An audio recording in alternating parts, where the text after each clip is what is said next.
ថ្ងៃនេះខ្ញុំបញ្ញាមកចែករំលែកពីប្រភេទនៃការចំណាយ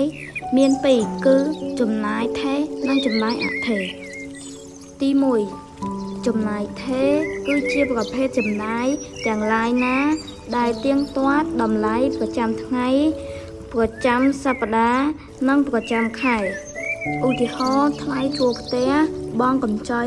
ថ្លៃសាលាកូននិងធានារ៉ាប់រងឡាក់ទី2ចំណាយអថេរគឺជាប្រភេទចំណាយទាំងឡាយណាដែលមិនអាចកំណត់ទុកមុនបានហើយវាអាស្រ័យទៅលើ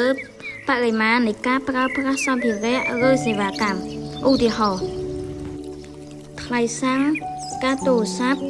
អាហារនិងទឹកប្រើប្រាស់សម្លៀកបំពាក់ការជួសជុលការកម្សាន្តសប្បាយឡាក់សូមអរគុណកុំភ្លេចជួយ like និង subscribe ផងអំពូមីងនិងបង